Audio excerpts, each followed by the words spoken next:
आज 22 मार्च है। आज से ठीक एक साल पहले प्रधानमंत्री नरेंद्र मोदी की अपील पर देश में जनता कर्फ्यू लगा। आज रात 12 बजे से पूरे देश में, ध्यान से सुनिए, पूरे देश में आज रात 12 बजे से संपूर्ण देश में संपूर्ण लॉकडाउन होने जा रहा है। ये लॉकडाउन का ट्रायल था। ट्रायल सफल रहा और 25 मार्च से कोरोना के बढ़ते आंकड़ों के बीच देश में लॉकडाउन लगना शुरू हुआ। कोरोना फिर से बढ़ता रहा। एक से दूसरा, दूसरे से तीसरा और तीसरे से चौथा लॉकडाउन लगा। फिर शुरू हुआ अनलॉक का दौर। इन सबके बीच कोरोना बढ़ता गया। सितंबर तक ये रफ्तार बढ़ती रही। अक्टूबर आया तो कहा गया अब तो मौसम बदलना शुरू हो गया है, तो ये आंकड़े और बढ़ेंगे, लेकिन हुआ उल्टा। कोरोना के मामले घटने लगे। इस साल जनवरी में देश में वैक्सीन भी आ गई। फिर क्या था, हम और लापरवाह हो गए। हमें लगा कि अब तो सब ठीक है, लेकिन एक बार फिर हमारी सोच के उलट कोरोना ने पलटी मारी है। इस साल 11 फरवरी के बाद देश में कोरोना के मामले रोज बढ़ने शुरू हो गए, जो पिछले साल नवंबर के बाद लगातार घट रहे थे। 11 फरवरी को देश भर में केवल 9,353 केस आए थे। 20 मार्च को इनकी संख्या बढ़कर 43,815 हो गई, यानी 368% से भी ज्यादा का उछाल।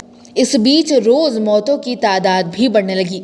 महाराष्ट्र, पंजाब जहां दूसरे की पीक की ओर बढ़ रहे हैं, वहीं मध्य प्रदेश, दिल्ली समेत 6 और राज्य हैं जहां कोरोना के नए केस में तेजी आई है। इस साल 16 जनवरी से वैक्सीन लगनी शुरू हुई। अब तक 4.5 करोड़ से ज्यादा वैक्सीन के डोज लग चुके हैं, लेकिन सिर्फ 75 लाख लोगों को ही वैक्सीन के डोज लग पाए हैं। साल भर में कोरोना मरीजों का इलाज कर रहे डॉक्टर तेज प्रताप तोमर कहते हैं कि वैक्सीन इलाज नहीं, इम्यूनिटी बूस्टर है। जब तक 40 से 50 करोड़ लोगों को वैक्सीन नहीं लग जाती, तब तक हार्ड इम्यूनिटी नहीं आएगी। तब तक हमें सारी सावधानियां रखनी ही पड़ेगी, तभी हालात काबू में रहेंगे। अगर हम इसी तरह लापरवाह बने रहे तो एक साल पहले जैसी स्थितियां फिर देखने को मिलेंगी। स्वास्थ्य मंत्री डॉक्टर हर्षवर्धन भी कहते हैं कि वैक्सीन आने के बाद लोगों ने या तो मास्क लगाना ही छोड़ दिया या फिर मास्क सही से पहनना छोड़ दिया। कोरोना संक्रमण बढ़ने का ये बड़ा कारण है।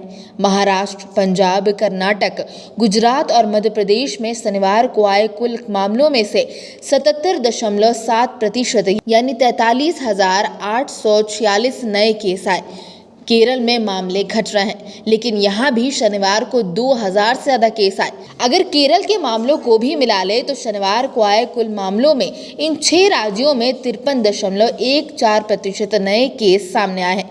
जिन राज्यों में शनिवार को सबसे ज्यादा कोरोना संक्रमितों की जान गई, उनमें 87% सिर्फ 6 राज्यों में हुई। इनमें सबसे ज्यादा एक्टिव केस वाले 8 में से 5 राज्य है। इसके अलावा छत्तीसगढ़ भी सबसे ज्यादा कोरोना संक्रमितों की मौत वाले राज्यों में शामिल है। यहाँ एक्टिव केस अन्य राज्यों के मुकाबले में कम है। शनिवार को यहाँ 11 मरीजों की जान गई।